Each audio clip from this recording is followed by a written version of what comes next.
A couple of quick announcements. Next week, I'm talking at the Global Telesummit on Native Spirituality and the three principles at exactly the same time. So I won't be here, but we've got, but Greg has got Erin Turner to come next week, and that should make it an unbelievably exciting session. And our concept is to have one guest speaker a month, and we're going to let them choose the Sunday that they want to come in.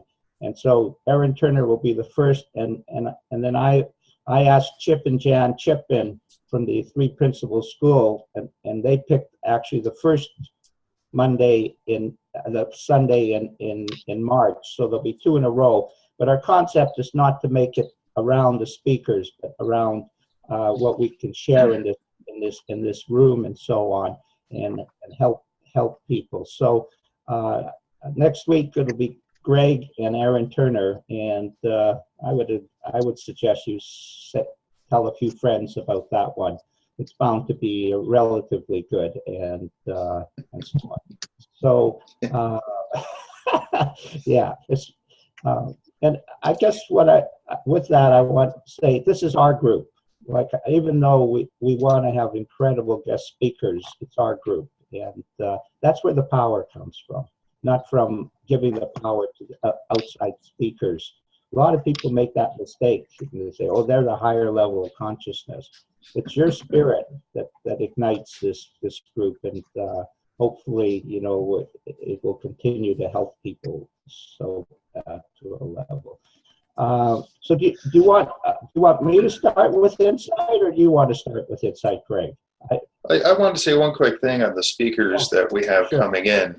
What you'll find with when we have speakers on here, it's not going to be like the typical webinar with a speaker. They aren't on here as the teacher.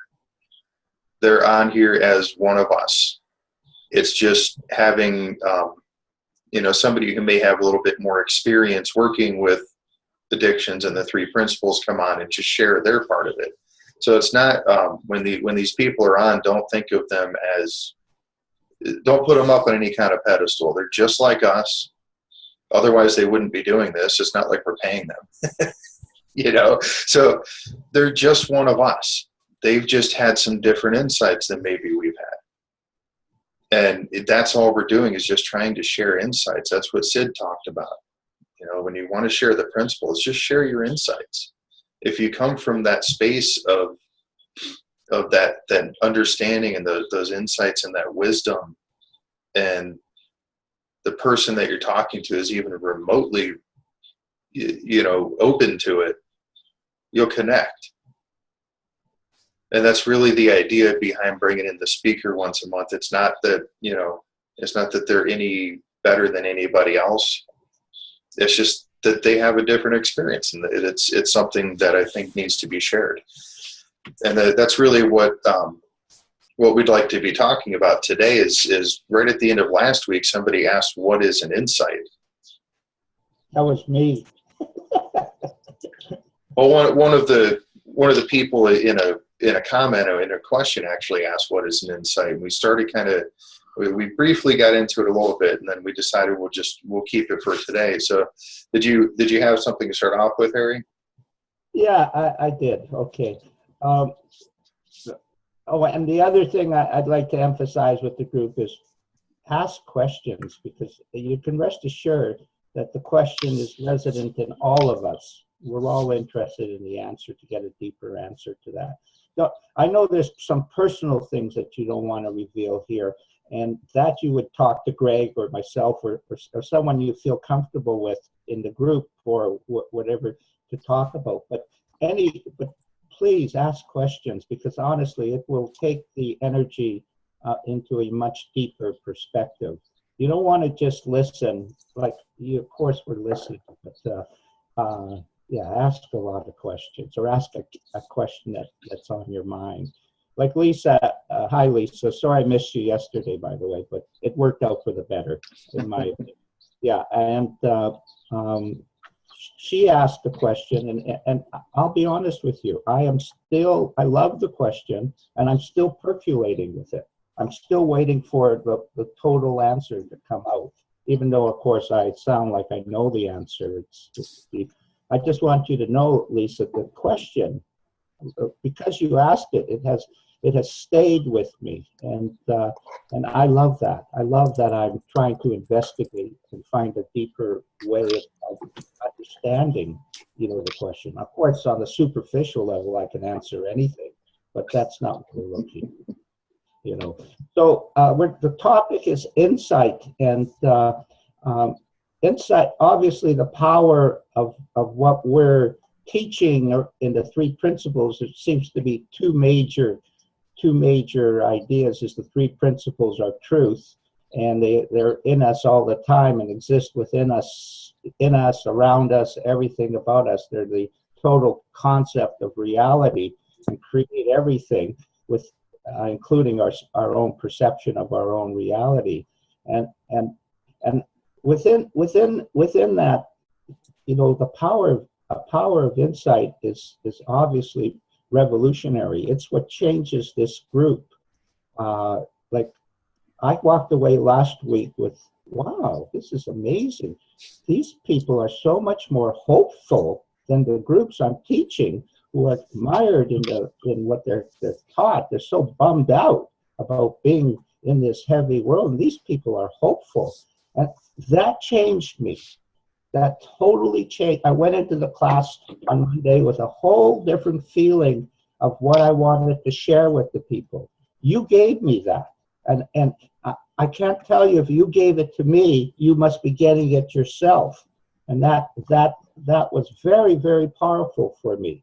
So the power of the insight to change our reality is what the three principles are about. And I'm going to describe an experience I had, because I think it's relevant to everybody.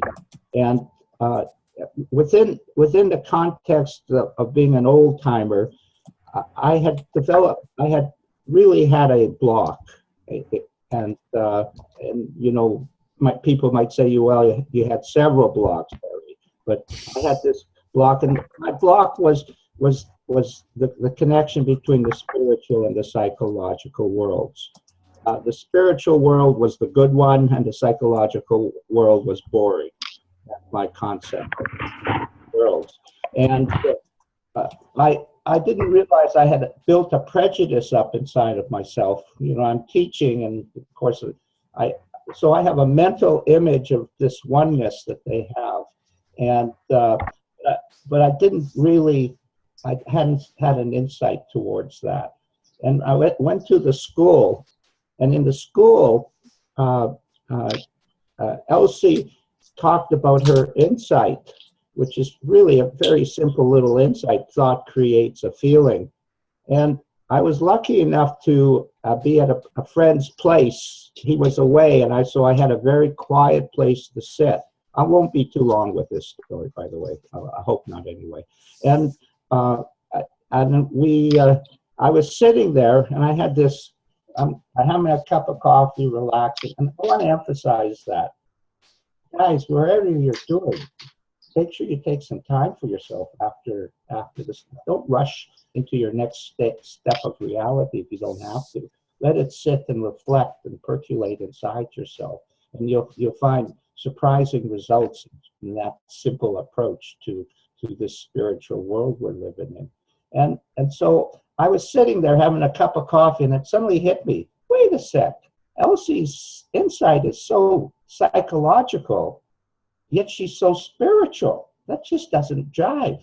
And I decided I wasn't going to try and figure it out. I was going to ask her the next day a little bit about that. Anyway, we got there, and the first thing they do in the second day is they ask people if they've had any insights or reflections. And by the way, I'm going to ask this of the group too. Did they pick up anything from last week? And if you did, we'd love to hear about it. So any observation. So I'm sitting there. So she starts with that. So I don't have a chance to ask my question. I said, I'll just sit back. And while she's talking, when she opens up and talks, now this is the insight. but she had nothing to do with it, yet it was her words. And that's, I guess, one of the messages I have. It's kind of fluky way this stuff happens. So she said, all insights are spiritual. And I went, oh, and at that moment, I had this snake go right around, visibly go right around inside and out, and it was bringing these two worlds into one, and it was like my skin was being ripped off like a snake, layer after layer of bullshit, ripped away, and all of a sudden I was this new skin, and those two worlds were one. And that totally changed the way I teach. I wouldn't be here right now without that insight. I mean it. I would not be here without that insight. And it was so practical, but up to that point, I had been teaching a mental image of oneness. You see the difference? Inside out, you don't even have to make an effort.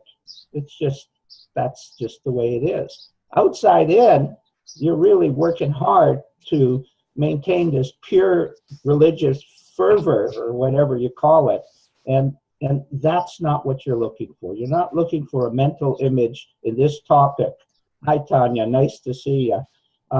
We're looking for a fact, and the fact is you've realized it and see it for it. And when Greg talked about his insight, this was so powerful for me. I mean, it was such a fluke even that we got together. It was just a total fluke. And I phoned him up, and he talked about his insight. None of the words had any description to the insight that I had. Yet, I totally identified with my first insight on Salt Spring Island to what he was talking about. I could feel the spiritual juice, that the alive, I could feel the comprehensiveness of it. And immediately I felt like I found a friend. It was almost like I knew him from the beginning of time, and we had hardly met. And it's continued to be like that because our insights, or our soul, connected together and allowed us to be privileged. I mean, it's just a privilege to be able to share. And I'm not even going to say what we share, but to share truth. And so remember, it's a spiritual, psychological insight that will help clean you out in your bullshit. That is my definition of it. So is anybody else want to say a few words of something they saw from last week, or something they observe about insight, or anything? I'd love to hear from you, Bob. You know, you're such a clear person.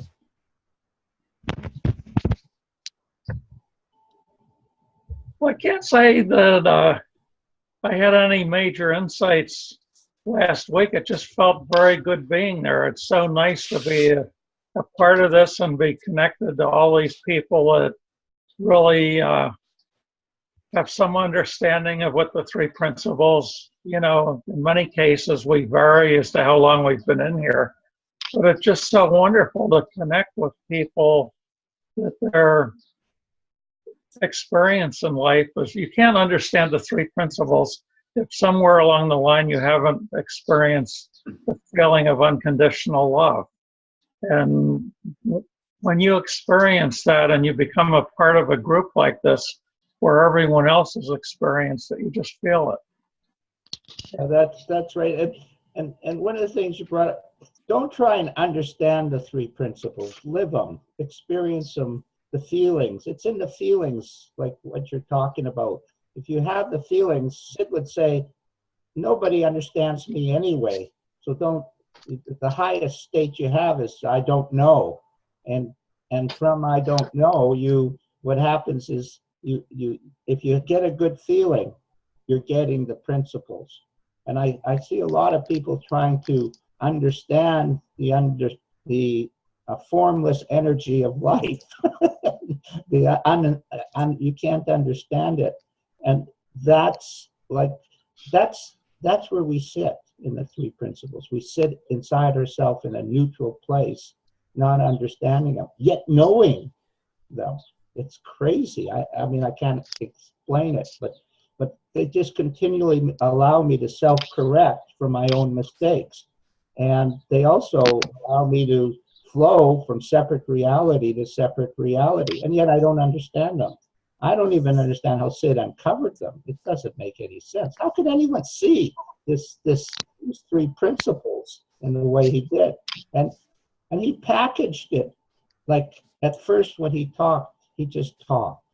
And in this truth he talked. He did talk about mind, thought, and consciousness. I'm not suggesting he didn't. But at some point he saw that he had to put him in a package. And I can sort of see why he got to that, you know. And Yeah. I can't. Go ahead. We actually have a hand up from Chris Noonan. You'd like to speak too. You are unmuted. Chris, go ahead. Actually, I think I just unmuted Anthony somehow. There we go. Sorry. I was, thank you very much, Harry, for what you just said. I think I picked up something you said last time. I was only here maybe 15 minutes. But the last half year, I've had this, I lost my job and I started smoking. And coughing and, not feeling good about it. And I've tried to stop. So after the meeting last time, and I do not know what it was, it stopped. And it's really interesting because there's no withdrawal, no nothing. It's more like it's in another universe. I actually had the same. And I think it's really strange too, that, if I try to think about it, I find it really, what happened? I think there's something, Harry, that you said about people getting out of their habits without having any withdrawal symptoms. And that just clicked. I just got, yeah.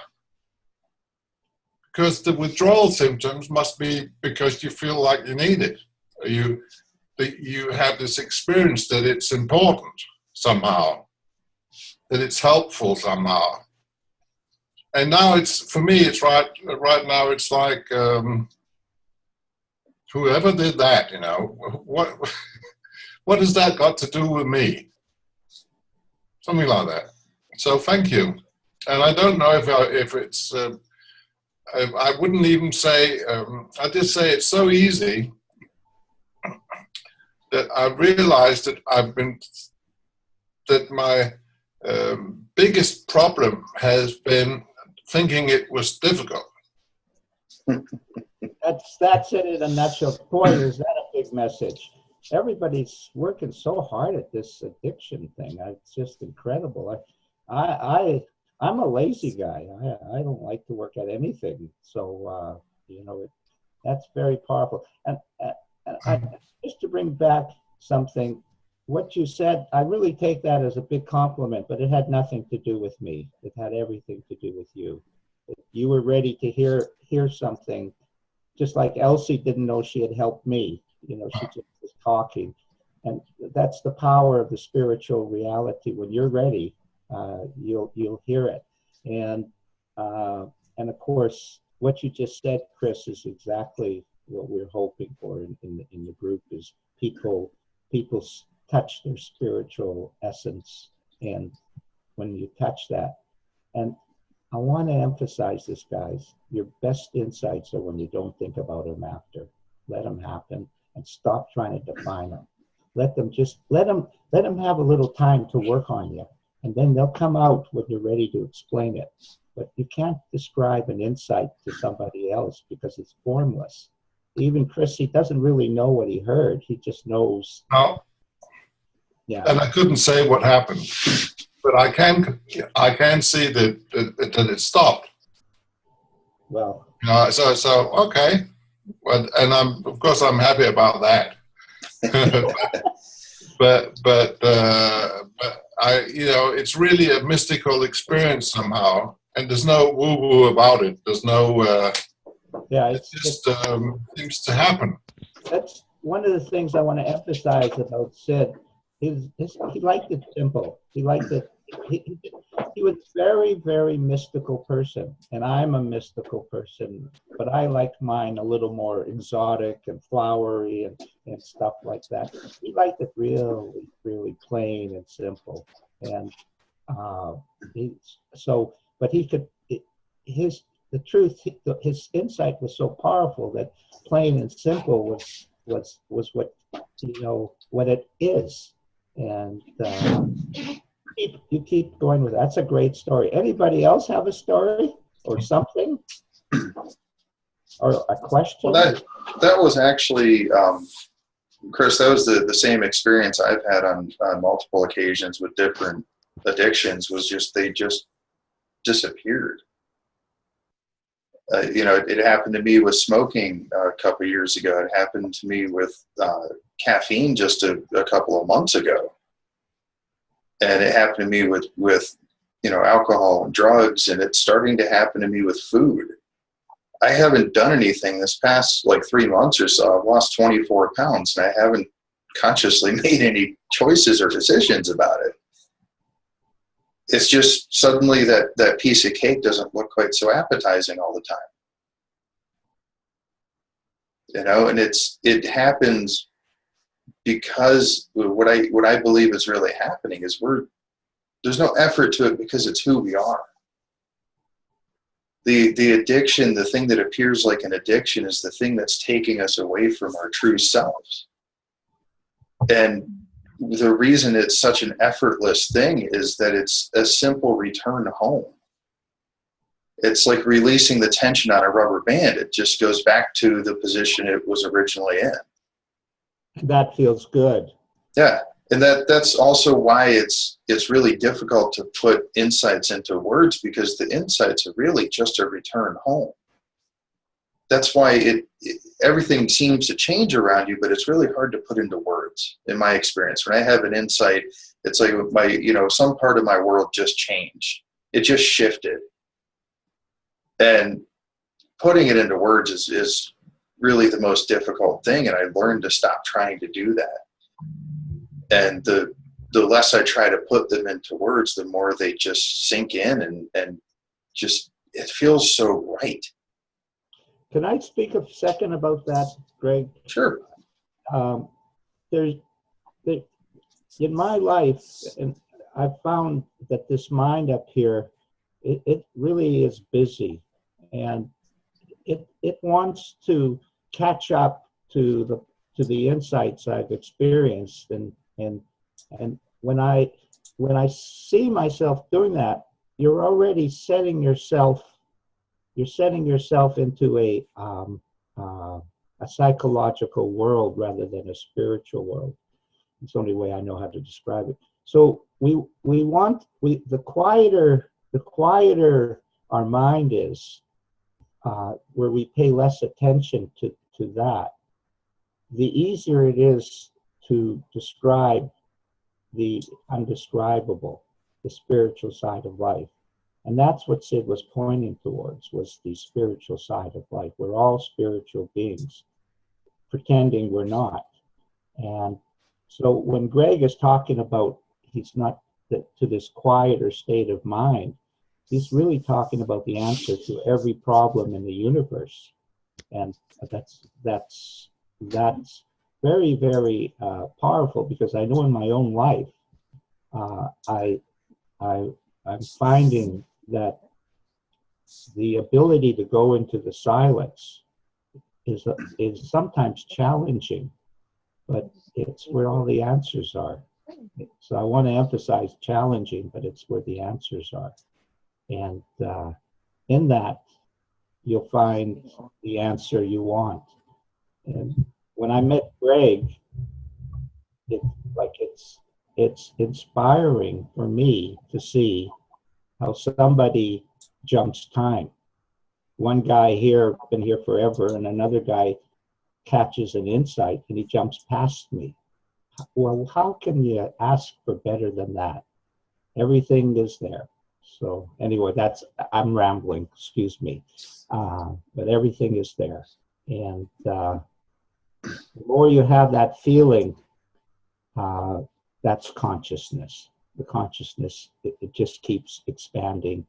And the more you are, this I amness that we want to experience is very powerful.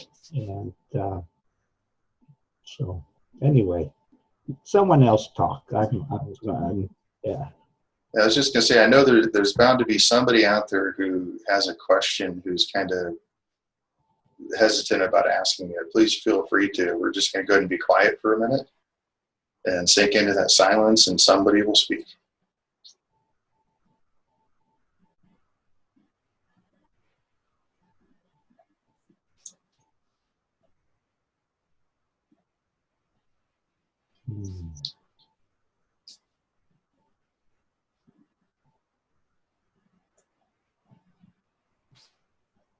I just wanted to say,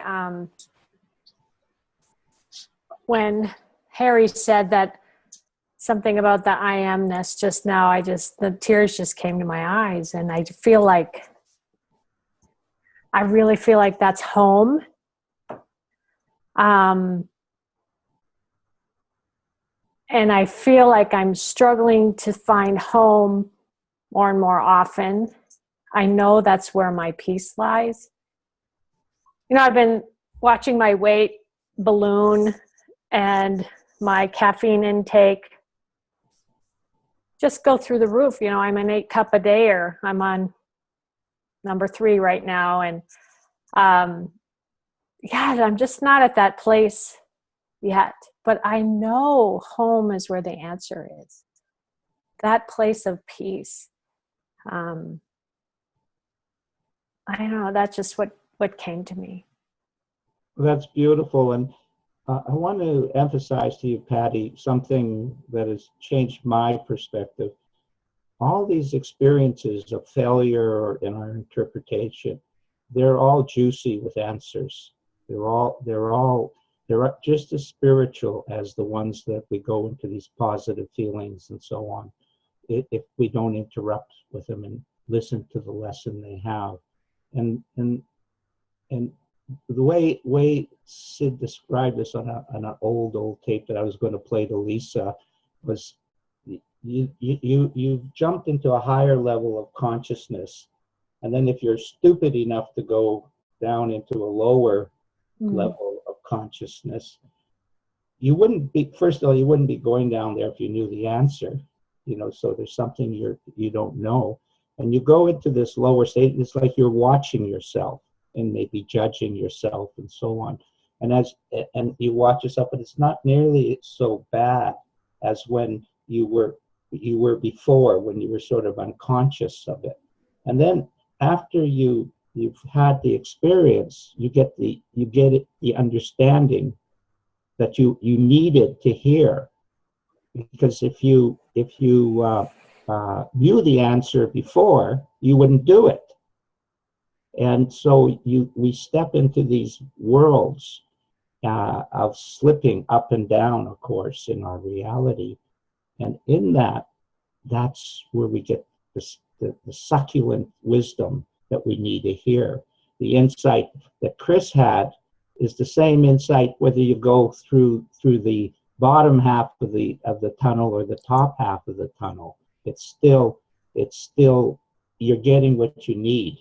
And there's never been an experience that I've had, that has been wasted.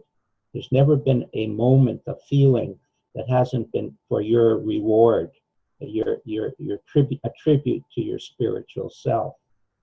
And it brings answers that you need. See, that's why I can't tell you what you need. And so you're going down into this slippage, or what we interpret as slippage, and it isn't. It's a jewel. It's a pot of gold. And you're going down, and if you don't ruffle your feathers too much, with the emotional tirade and disappointment and sadness, what you're going to experience is wow, thank you. I can't believe this is like, without knowing that, I wouldn't be where I am right now. And everything in our life, whether whatever it comes to, whatever we're experiencing, it's for us. But God, or the universal energy mind, is constant. Terry Rubinstein said it's constant and reliable. It is. It's constant and reliable. It's always, it's giving us what I need. And that's why it's such a personal journey. You don't really care whether I feel good. I mean, you're happy, but you know yourself, Patty. It's you want those yummy feelings for yourself. And these moments when we slip down, I'm not saying they're not painful. Didn't say that, but I'm saying the pain you're experiencing is the pot of gold at the end is well worth it, because it's revealing to you your true nature. And that's what the three principles do. They reveal your true nature, but not the way you think you should be experiencing it, the way you need to experience it. And that's a big difference. Yeah. And so don't just enjoy the ride. You already are a beautiful person. I mean, everybody in the room can see that from what you shared, the feelings you expressed. You're a really fine, like a real woman, not afraid to express herself, her feelings. But we all interpret our downward ride as a big heavy trip. And I'm saying that it's just as good as the other side. Of course, I'm not going to hang around in it too long because it's so painful. But that's consciousness. Hey, it's painful here, so why don't you wake up and let it go and go back to bliss, or whatever we want to call it. And that serenity that we feel inside of ourselves is well worth the price of admission, including these incredible journeys. And right. And so something I'd like to point out is that, and I'd like to say before I get too much farther, I got a couple messages last week where I guess it sounded like I'm against 12-step programs. I absolutely am not. I love the couple of years that I spent in there were a great experience to me. And the 12-step programs can be very good at giving people some sober time to kind of let the fog lift from up in the brain. But in the 12-step programs, there's too much of an emphasis on just the abstinence part. And I think that's part of what you're experiencing, Patty, is that you've put down the drink, you put down whatever the thing was you were trying to get rid of when you first came into AA. But that was never the problem. It's not that it couldn't have caused problems. Anybody who drinks too much is going to have ramifications from it. They may do and say stupid things. They may have a hangover. They may end up with a DUI. It doesn't make it a problem for them. Whereas other people like us have taken things like that even beyond that, that place of, I just got drunk on New Year's Eve type of thing. But just because we put down the drink or the drug doesn't mean the problem is solved.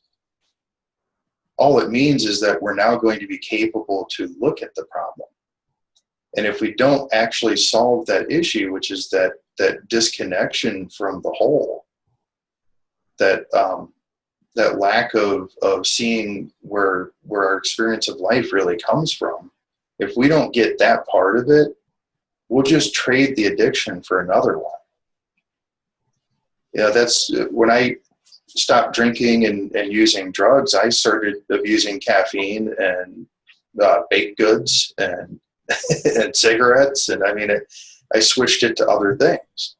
But as the core issue, as that disconnection started going away, I started becoming more connected with my true self, which is the thing that we're all part of. All those things just started not making any more sense to do. And while I still have, a few issues here and there hanging on, they're dropping off on their own. I don't have to focus on them. I can just live life. That's one of the things Sid talked about. He said, you have an insight, you have a good feeling, just live with it. Don't try to figure it out. Don't try to analyze it, because you take it, when you do that, you take it from the formless world into the formless. And then it's no good anymore. Not on the formless side. But I think that might be what you're experiencing, is that there was a lot of focus innocently on just putting down the drink or the drug. And now what you're starting to see is that true solution to a problem that honestly never really existed in the first place. Just the appearance of it. And that's why, like Chris and I had the experience of it just dropping away with no effort. It's because it wasn't real in the first place. It was an illusion. We're all healthy and happy and serene and calm as our natural state of being. And we get there when we stop doing the things that take us away from it. That's why finding that stillness and just being in the stillness is so important. Because that's us. But, I like what you said about, AA. When I came in, I didn't even know what AA was. I've been in this area a little less than 6 months. I just gobbled it up, I guess. I love this area. It's so much fun. I never had so much fun as in this area. And it sounds ironical in itself, but if you know me, it makes sense. And so I didn't know what AA was, except I had heard that it had lost its spiritual essence. And as different people started to describe things, and when I was working in these programs, of course, they were relating everything to AA, at their teachings in AA. And and I knew that. I mean, I've been around Christians and and different people from different a lot of different things, and I'm really big in the native spiritual world, and so I was comfortable with that. But sometimes they started to say things, and of course the first thing was there was higher power. Well, that's obviously what we're talking about. It's higher power, and so that made it felt really, really good. And then they talked about stinky thinking. Well, I could relate to that. That was obviously just ego, and so on. But then they actually mentioned a word that I hadn't heard of, which was called authentic self. And really, if you look at higher power, stinky thinking, and authentic self, which is the true self, who you are inside yourself, those are the three principles on a level. And so when Bill Wilson had his experience, he had very, very, very, very powerful experience. And in that experience, he was able, because it was fresh and naked and alive, able to develop a program that had actually very high results. And I read in Wikipedia, and I don't know if this is true, and I was telling, they say the results now in AA is 3%. Well, something's missing if it's 3%. I'm not putting AA down because it has the spiritual essence, but the people have got caught up in the form and the technique of it and the ritual. And when Greg told me his first time he had his big spiritual experience, AA attacked him because he didn't fit. And when I go to native spiritual world, and I'm a powerful person in that world, I'm not going to get into the description of that, but of course people want me to conform to their way of thinking. The only thing is, I've already gone inside. I've already got my spiritual presence and essence of who I am. Wow. And so I have to be true to myself within that, or I give away all my personal power and become a follower. And so we're not here to be a follower of some kind of thing. We're not here to criticize, because we know at least it's first of all, consciously, it's good to be aware that you're you have a problem and you're trying to resolve it. But you should go to where the juice sits. The reason I like the three principles is not because it's Sid Banks. I couldn't care less. I mean, he's a friend, a great friend, and I love Sid, and he represents everything we want. But if he didn't have, what he was saying wasn't true, then I would still retain him as a friend, but I wouldn't be sharing what's helped me right now. And the 12 steps has a barrier to truth, and the proof is in the fruit, type of thing. I'm going to tell a little story. I'm sorry for talking so much, but Joe Bailey told me this story, and it meant a lot to me. And I'm not advocating Joe Bailey, by the way. I'm just saying he told me this story in L.A. And he said that that Bill Wilson, when he had his insight, he phoned Carl Jung up, there were three famous psychologists at that time: Freud, Carl Jung, and Albee. And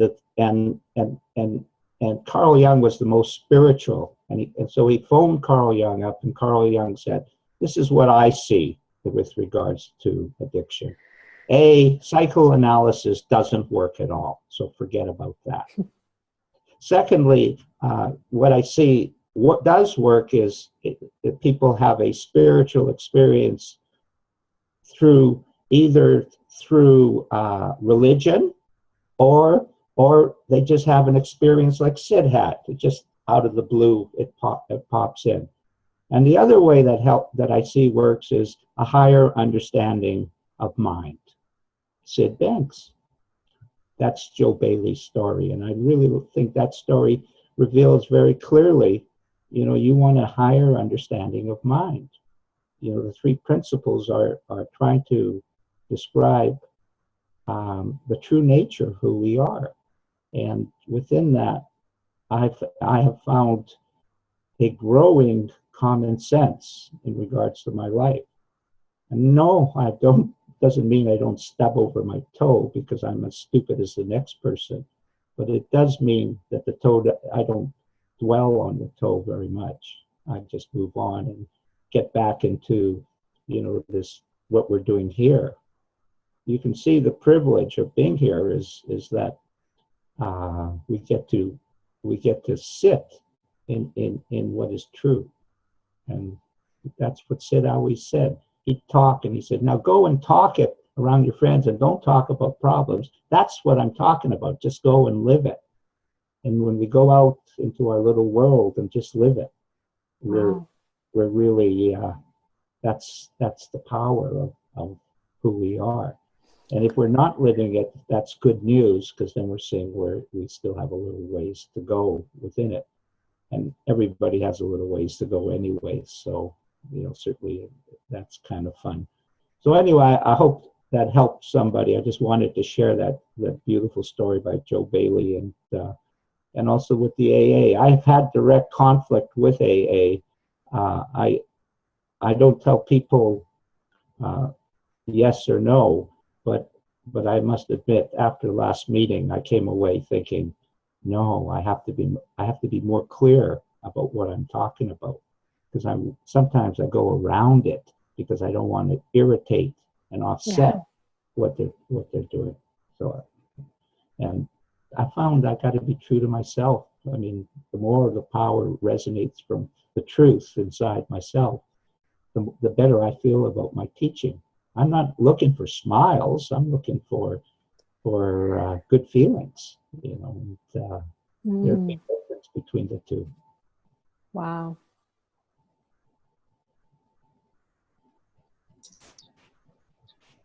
Who else has a question or a comment or something, or shared insight? Can I add a little bit? Can Yeah. you hear me? Can you hear me? So I think recently, I still attend an AA meeting that I help run, excuse me, and I think after experiencing sort of my own insight and understanding of the three principles, the shift happened in me where I realized that the answer is inside me and not outside of me. And with the 12 steps, when you talk about God, it's always him, he. it seems like it's an outside of ourself kind of wording. And that's what always, so people are seeking this God, which they capitalize he and him, and it's always this outside God they talk about. But that's not what Bill W. actually, he talked about the inner resource, which we miss that a lot in AA. So I think that's where I found the disconnect for myself, was I was seeking outside, because it talked about the Christian God, him, he, and that's, I think, where it can get confusing for people. So they don't look inside, they're seeking this outer Christian God, if you will. So that's, I think, where people struggle, and that's where I struggled. So until now, now I follow more of what Bill W.'s sort of I can relate to his insight, or his sort of what he found, because that's where I found my home, was inside, not outside of me. So I think that's where people can get confused in AA. Well, that's a universal confusion, which we're always struggling with. This was like my first story, Tanya, with psychology and spirituality. I thought I understood it, but it was just an outside. It was just an outside understanding. Well, and even in the big book, Bill Wilson talked about how he could go for such concepts as universal mind. Yeah, we don't talk about that in the meetings, though, right? We talk about the he and him. Sorry, but that, I mean, in my experience. So I wish we would talk more about that universal mind and inner resource he talked about. That would make sense, right? Yeah. Oh, absolutely. That's really kind of why we started this, because we can come on here, we could talk about the real questions, the real issues, the real concerns that people have in recovery.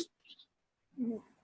You know, this is a place that we can come and talk about whatever we want to. And I got to be honest, it's pretty hard to offend me now. If you would have met me 5 years ago, I would have been offended just by you saying hi. But, you know, just talk about whatever on here. That's what this is for. This is a conversation. Me and Harry, we're not really teachers. We're just facilitators. We're bringing the meeting here. This meeting is for everybody who shows up. If anybody has a question, a comment, please bring it up. And I see Chris actually has his hand raised again, so we unmute him. I just wanted, it was just to what you said. I was just, what popped up for me was that, Christ wasn't a Christian, Buddha wasn't a Buddhist. So if we go back to where things come from, it's not the institution, it's not the form, but it's something else that it's pointing to. Just, I find that a helpful distinction. It's the essence of everything. Oh, go ahead, Bob. Oh, no, I was just going to say, it seems to me that the concept of universal mind conflicts with an awful lot of religion, where they have some idea of what they think God is, and it probably isn't universal mind, and in many cases it isn't within the individual. It's outside of the individual, and I can see where that can be a problem sometimes for people getting an understanding of the three principles and what we're really talking about. That's a bullseye for sure. 100%, Bob. Our own concept is the problem, and of course our own concept creates prejudice. I'm better than you are. My understanding, my God is better than your God, and on it goes. I grew up in the Jewish faith, and there was a concept: we're the chosen people. Well, I walked around, I didn't see any chosen people. I just saw people. No offense to anybody who might, but they didn't look too chosen to me. It looked more like, it was prejudice. And when my first best friend was a black guy, I don't know what you call him now in today's correct political word, but anyway, him and I were like the best athletes in the school. So, and we just loved hanging out together. And I'd go to his dad's place and mom's place, and his dad was just thrilled to see me. I couldn't understand it, but I wasn't black, and I was just hanging out and he'd bring food. I love food, and we had fun and all this stuff. Well, I couldn't see I was better than anybody else after that. I mean, it was just like we're just hanging out and having a great time. And you know what you said, why should we separate ourselves from other people through religion or through beliefs? And we have to be careful about that. You know, I like people. That's as close as I want to get to anything beyond that. And yeah, some people are a pain in the ass. You don't have to look very hard for that. But the pain in the ass is coming from me. You know, no offense, but you know, that's where the pain in the ass is coming from. You know, if I want to feel good around people, it's better just to hang out. And even religious people are fascinating to talk to. Sorry, I took it a different way. Yeah. All right, let's go ahead and leave a little silence, see who comes in.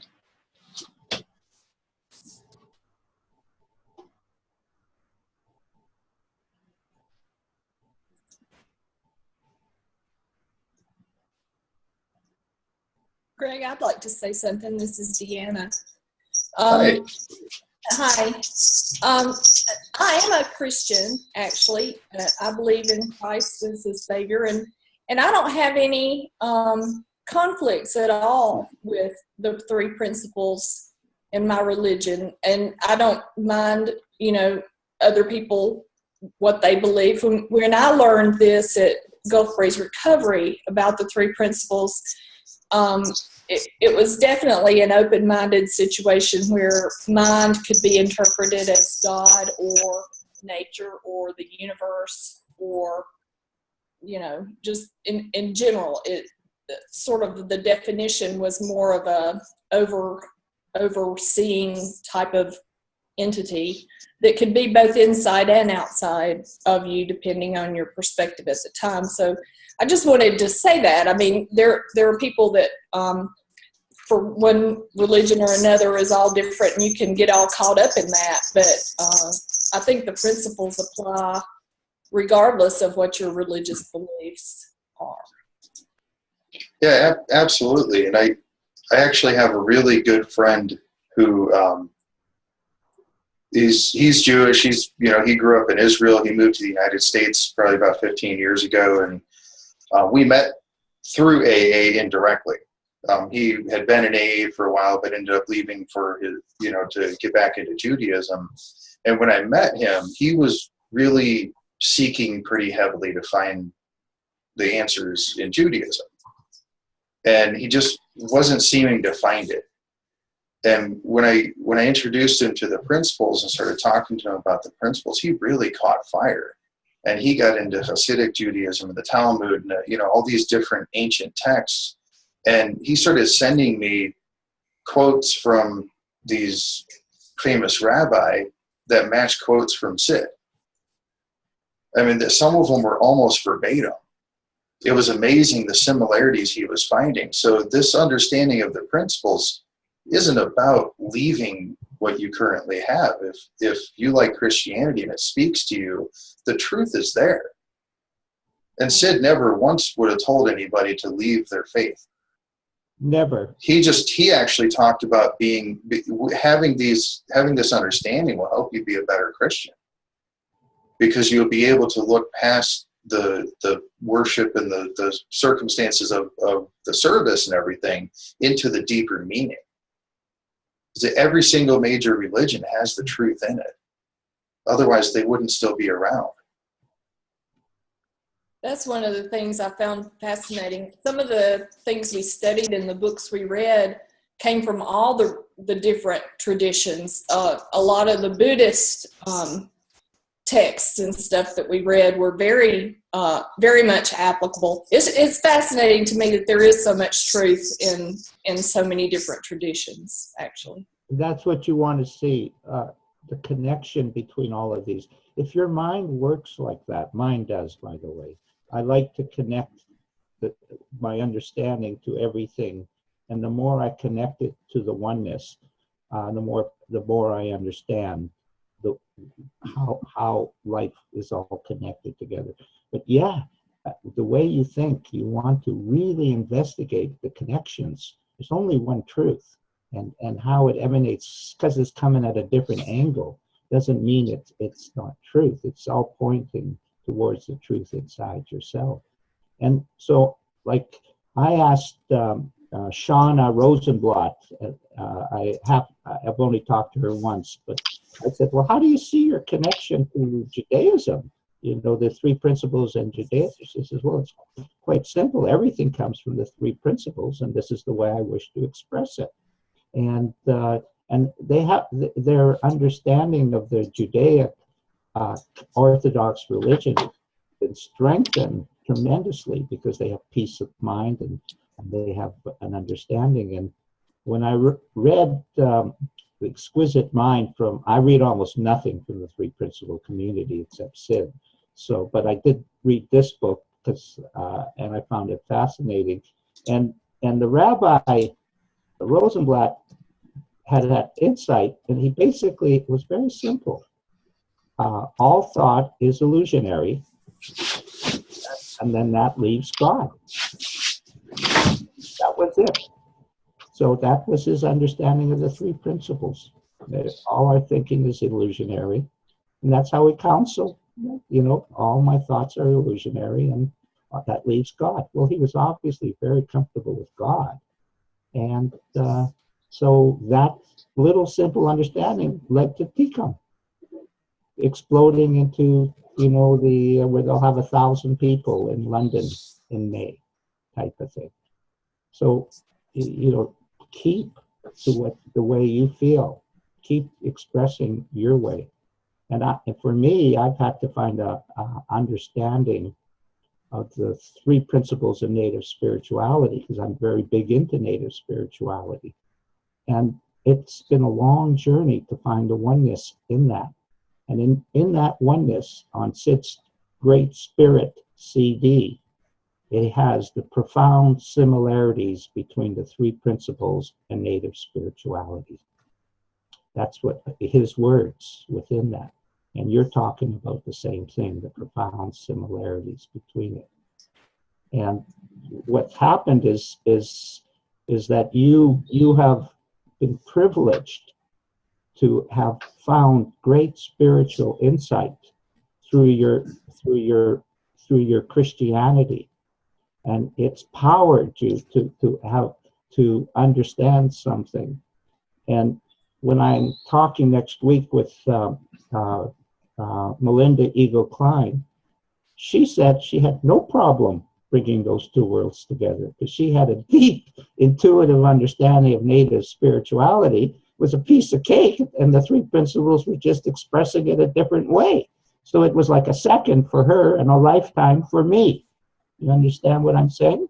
It's the way I had to formulate it. So your great truth and understanding you have from your Christian faith and is channeling, has propelled you a million times into understanding the three principles, because the three principles are spiritual. And Christ had the three principles of religion. Sid just happens to have the three spiritual principles of psychology. It's the same thing.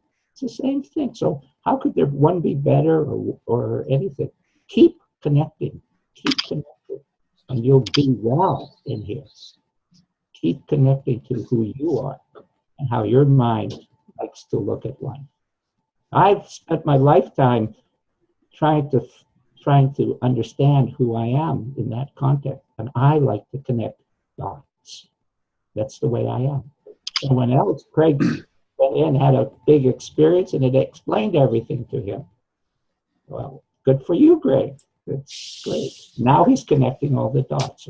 But, you know, it's a different, you know, so keep doing that, Deanna, what you're doing. Does that make sense, Deanna? Yes, it does. So keep doing what you're doing. If it speaks to you, then do it. Because the truth is out there everywhere. You know, and it's a beautiful thing. But it's been about an hour for the recording, so we're going to stop recording. but feel free to hang out, especially anybody who maybe didn't want to speak on the recording. So I'm going to go ahead and end the recording now. Thanks everybody for coming. Reminder, next week we have Dr. Aaron Turner coming on to share too. Remember, he's not, don't put him up on any pedestals. He's just like us. He's here to share. So thanks everybody for coming. See you all again next week, and hang around if you want to chat a little more.